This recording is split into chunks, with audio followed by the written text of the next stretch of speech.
Σήμερα κάνω ένα βίντεο, το οποίο βασικά εδώ είμαι στην ερημιά του Θεού, εδώ πέρα στο νεκροταφείο, και περιμένουμε να έρθει το πούλμαν για να μας πάρει, να μας πάει πίσω στο σπίτι μας.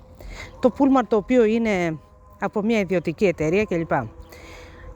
Ο οδηγός μας είχε αφήσει εδώ πέρα στο νεκροταφείο και δεν ξέραμε πώς να φύγουμε, εμένα και έναν άλλον κύριο, και βρήκαμε ταξί τελικά και πήραμε και πήγαμε στο σπίτι μας.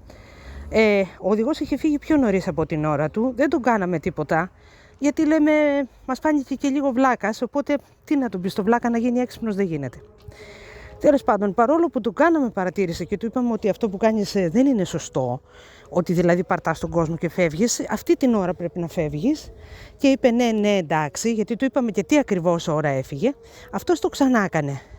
Γιατί δυστυχώς τον βλάκα, εάν δεν τον τιμωρήσεις, δεν παραδειγματίζεται και δεν διορθώνεται.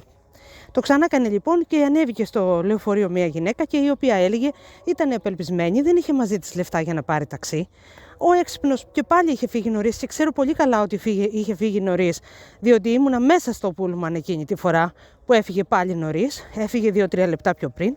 Η γυναίκα δεν πρόλαβε, διότι είχε ξεχάσει το κλειδάκι επάνω στο ντουλάπι του μνήματος, και δεν πρόλαβε για τα 2-3 λεπτά και έκατσε εκεί πέρα και δεν είχε ούτε λεφτά για ταξί. Και έκατσε απομονωμένη στο νεκροταφείο, διότι ο κύριος αυτός, ο βλάκας αυτός, έφυγε πριν την ώρα του. Εν πάση περιπτώσει, παρατηρώ το εξής, ότι ορμάει μια κυρία πανύψηλη και πολύ θεωρητική, δηλαδή για την ηλικία της θα έλεγα ότι ήταν πολύ ωραία γυναίκα, αλλά ηλικιωμένη, δηλαδή άνω των 70 ετών, και η οποία όρμησε στη γυναίκα προτού προλάβει αυτός να πει γιατί έφυγε και την παράτησε, γιατί έφυγε πριν την ώρα του. Όρμησε στη γυναίκα και της έλεγε ότι εσύ άργησες, εσύ δεν ήσουν στην ώρα σου, εσύ. Της έκανε λοιπόν μία επίθεση, η γυναίκα στο τέλος κόντεψε να ζητήσει και συγγνώμη, ενώ ξέρω πάρα πολύ καλά τι ώρα έφυγε και ότι φυσικά δεν ήταν εντάξει στην υποχρέωσή του.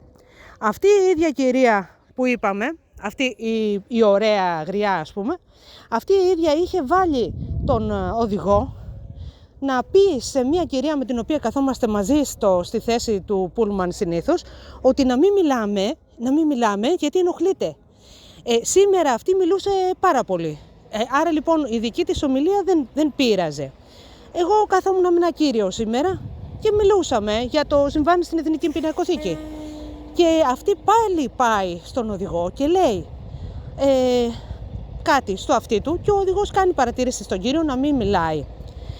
Γενικά αυτό που έχω παρατηρήσει είναι ότι αυτό το μοντέλο μου θυμίζει λίγο μοντέλο διακυβέρνηση υποανάπτυκτης χώρας. Δηλαδή ο κυβερνήτης ο βλάκας και ανίκανος, ο παράγοντας ο οποίος πάει στο αυτί και του λέει ποιον θα τιμωρήσει, ποιον θα περικόψει τα δικαιώματά του. Και όταν ο ίδιος ο παράγοντας θέλει να αναπτύξει υπερβολικά δικαιώματα, τα αναπτύσσει, διότι εκείνος όταν θα έρθει η ώρα των ευθυνών ορμάει σαν το σκυλί και σώζει τον βεβλαμένο κυβερνήτη, ας πούμε. Πραγματικά ήταν ένα μοντέλο διακυβέρνησης αυτό σήμερα, και γι' αυτό το λόγο και το αναφέρω.